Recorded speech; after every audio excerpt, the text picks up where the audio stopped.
નમસ્કાર મિત્રો આજે આપણે વેદાંતા ગ્રુપના એક એવા શેર વિશે વાત કરીશું જેણે લિસ્ટિંગ સમયે તો રોકાણકારોને બમ્પર નફો કરાવ્યો હતો, પણ હવે અત્યારે વાત કરીએ તો લિસ્ટિંગ પછી રોકાણકારોને 25,000 કરોડ રૂપિયા ડૂબાડી દીધા છે। તો આ કયો શેર છે અને જો તમારા જોડે આ કંપનીનો શેર હોય તો તમારે આગળ શું કરવું એના વિશે આપણે સંપૂર્ણ માહિતી ડિટેલમાં જોઈશું। વેદાંતાના ડીમર્જર પછી 4 કંપનીઓ 15 જૂનના રોજ શેર બજારમાં લિસ્ટ થઈ હતી।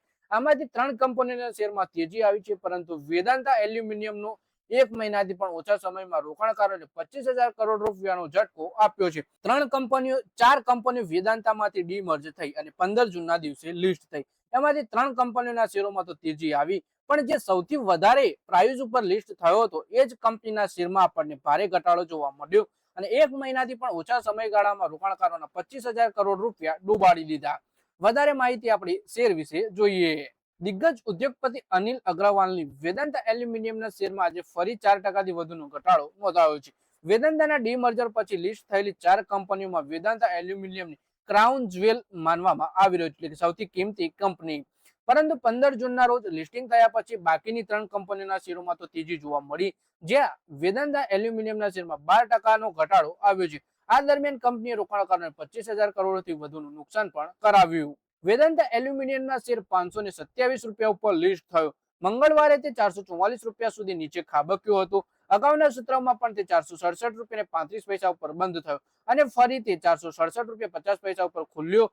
વેદાંતા એલ્યુમિનિયમના શેરમાં મોટો ઘટાડો એવા સમય આવ્યો જ્યારે ઈરાન અને અમેરિકા વચ્ચે શાંતિ સમજૂતી થયા બાદ એલ્યુમિનિયમની કિંમતોમાં ઘટાડો જોવા મળી રહ્યો છે। પછી બ્રોકરેજ હાઉસ આ શેરમાં શું કહે છે એ જોઈએ તો ઘરેલું બ્રોકરેજ ફર્મ ઇનક્રેડ ઇક્વિટીઝ નું માનવું છે કે એલ્યુમિનિયમને લઈને બજારમાં સકારાત્મક અભિગમ ખોટા આધાર પર બનેલો છે।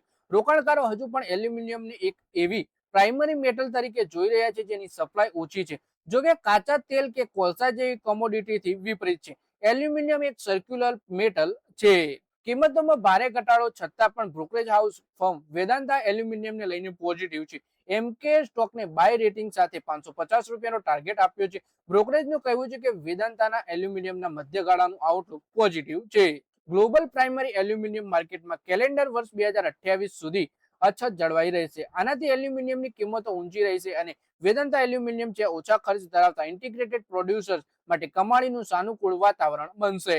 તો મિત્રો આ વિડીયોમાં વાત કરીએ આપણે વેદાંતા એલ્યુમિનિયમના શેર વિશે, જેમાં બ્રોકરેજ હાઉસે જણાવ્યું જેમાં લિસ્ટિંગ પછી આ શેરમાં ભારે ઘટાડો જોવા મળ્યો છે। તેમ છતાં પણ બ્રોકરેજ હાઉસ એમકે આ શેરમાં 550 રૂપિયાનો ટાર્ગેટ આપ્યો છે અને બાય રેટિંગ આપી છે। તો મિત્રો જો તમારા જોડે શેર હોય તો તમે હોલ્ડ કરી રાખી શકો છો, અને જો તમે ખરીદી કરવા માંગતા હો તો પણ અત્યારે સારો સમય છે, કારણ કે શેર લિસ્ટિંગ પછી લગભગ 100 રૂપિયા જેટલું નીચે આવી ગયો છે। તો મિત્રો આ વિડીયોમાં બસ આટલું જ। હવે મળીએ આવનારા વિડીયોમાં। ત્યાં સુધી વિડીયોમાં લાઈક કરો, કોમેન્ટ કરો અને વિડીયો પોતાના મિત્રો સાથે ફેસબુક, ઇન્સ્ટાગ્રામ, વોટ્સએપ બધી જગ્યાએ શેર કરો। શેર બજારની આવી માહિતી ગુજરાતીમાં જોવા માટે તમે ચેનલને સબસ્ક્રાઇબ કરી ઘંટડી દબાવી દેજો અને આપણા ફેસબુક પેજને પણ ફોલો કરી લેજો।